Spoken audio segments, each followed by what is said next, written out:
Hey guys, thanks for joining us today on the making of the MP Field tool. So like most tools we make, everything kind of starts with a pencil sketch and moves on to computer design where it's all finalized. And then finally we'll go to a CAD drawing, and we have to make sure that all of the dimensions are absolutely perfect. Once that's ready, it's going to be laser cut by Send Cut Send out of 7075 aerospace grade aluminum. We're going to count all these and inspect each single one of them, make sure that they're ready for tool production. There's slag and mill scale on these tools when they come back from us. So the very first thing we have to do is to prep the surface. So we use an SOS style belt, and each one of these is hand done. So we're going to go through and get all of these tools prepped before we start any geometry. There you go. Now that tool is ready to go to the next step.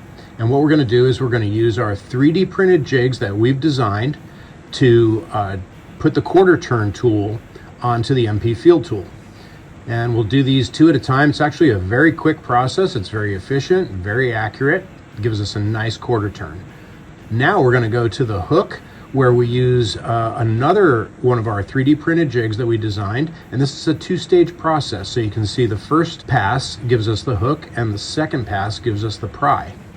Now we're off to tumbling to get their final finish. These aluminum tools are tumbled in plastic media, and this is going to give it really good hand feel. Now we're going to inspect each one and pack it up for anodizing. When they come back from anodizing, they're all coated with mil-spec type 3 ano, and they get inspected again, and now we're going to laser the markings on them. So they'll go under our 50-watt fiber laser, and they'll get all of the markings on the front and back of the tools. And when they're ready, we're going to get ready to package them up. So we've got to design the packaging, can't forget about that, and have it printed. And once those come in, then we use our little stickies to adhere the tool to the packaging so it's ready to hang. And here we go. We're going to fill all of our back orders from the very first drop. Thank you guys so much for ordering so many tools. We initially made 50 tools for our first drop, but we had about 200 orders. So all of these have since been fulfilled, and they're in the mail to you if you haven't got them already. Enjoy your MP Field tool. 100% USA made.